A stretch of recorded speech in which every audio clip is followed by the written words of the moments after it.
Tunga kufungiria pakunyengetera. Verse 12.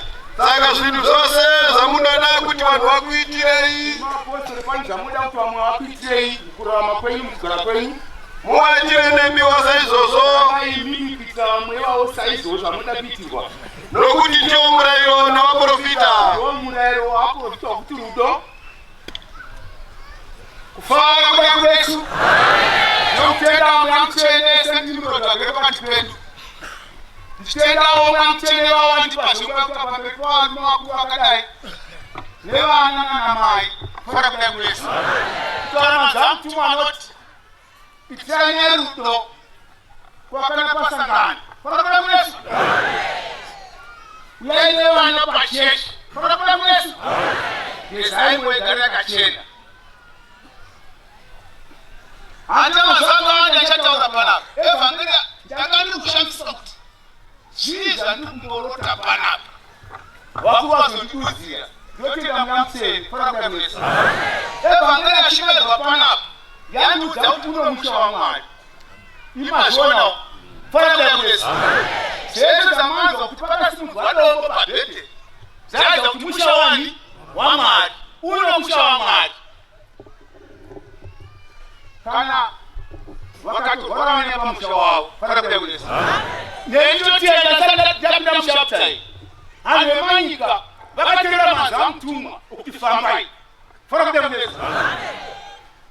Taizwa kuti kune chiHebheru. Sei John vakatidzidzisa chiHebheru chokuti fambai? Kana pana asiri pose pana asiri achikudii kuti fambai. Kuti ndikudi vana mbuya. Kuti ndivonai. Kufara kuda kwesu. Hanya kuda akanzwa mazwi amutumwa okuti fambai. Saka basa harisi kuvaremera nokuti vanakana navo. Kufara kuda kwesu. Saka namazuva aya Yakati ngati muverengai pana Mateo 1. Yaiti mazitebhuru ateri Jesu Kristu. Kufara kuda kwesu. hakuna kuzvetingaita kana tichibara vana vasingarambiri mukati mesangano. Hazvifadzi Mweya Mutsvene hazvikutisangana. Kufara kuda kwesu. Zvino uye kazvanoreva kana pasina vana.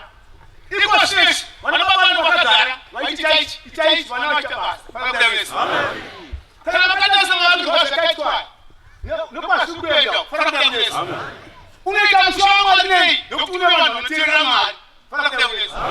Kana umbika hwepanapa unofadza Mwari. Kufara kuda kwesu. Kune dzimwe nzvimbo vanotenda paitwa umbika vakaziva mbika dzavo 3 kana 4 izvozvo zvikamutama 20,000 kana 10,000 vamutonyarira nemadhora avo. Kufara kuda kwesu. Asi mambo wamadzimambo vakati mbinga inotandira padhora kuti munhu wese chii. Saka madhora anyari.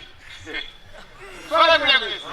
Mambo aida kuti munhu wese ngapinde pabasa raMwari nepaanogona napo. Kufara kuda kwesu. Sei mambo avatorumidza